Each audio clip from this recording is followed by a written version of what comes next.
If your toms are sounding like this, and you want them to sound like this,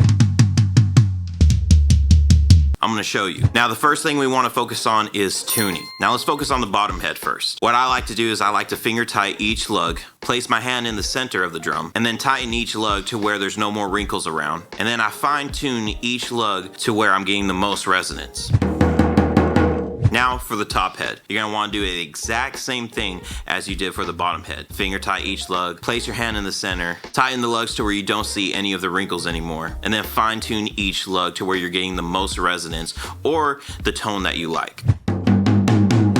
Now after you got it tuned, what I like to do is that I like to use either gaff tape or moon gel to kill the overtones a little bit. Now for mic placements. Now what I like to do for the mic placement is that I like to have the microphones up at an angle 4 to 5 fingers away from the drum and to where the microphone is pointing between the center of the head and the edge of the head. So just that little sweet spot right there to where I'm getting the most resonance out of my toms. Now for mixing. For the rack tom, I like to boost 10K. That's where I'm getting some snap out of the tom.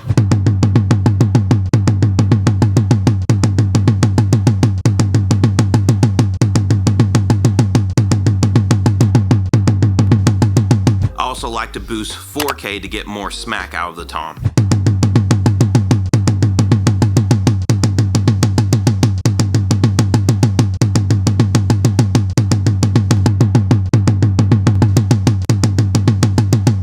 I also like to boost at 160 Hertz. That's where I'm getting some low end out of the tom.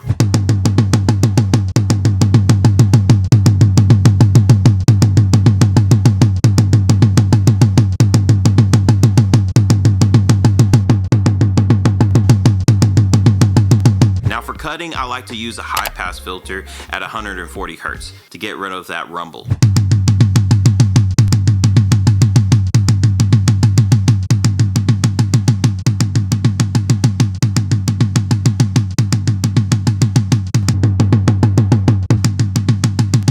The last place I like to cut is at 600 Hertz to get rid of that wolfiness out of the tom.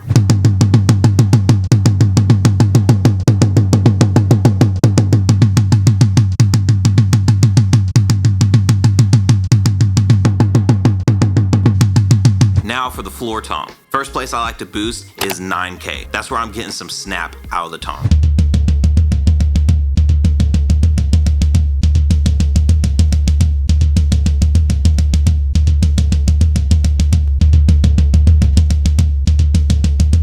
Second place I like to boost is 4K. I'm getting more smack out of the floor tom.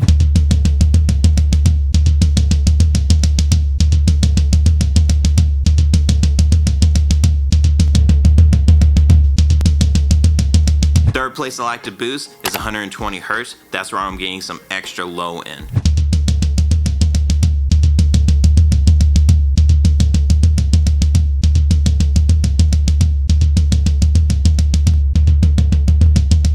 Now for cutting, I like to use a high pass filter at 95 Hertz. That's where I'm getting rid of that low rumble.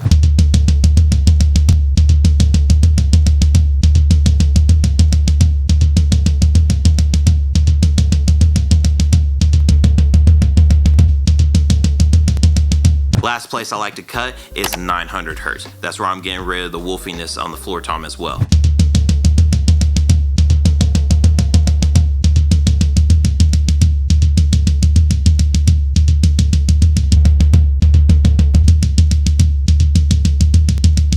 I also like to use parallel compression on my toms. So what I'll do is that I'll join the tracks together, creating a summing track. I'll just label that toms, and then I'll send a bus to that sum, and right there I like to add compression and saturation on the same channel.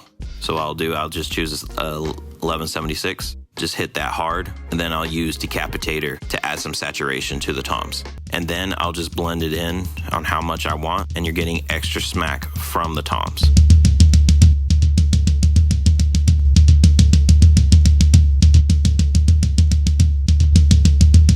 Now another key element on mixing drums is your kick drum, and so check out this video.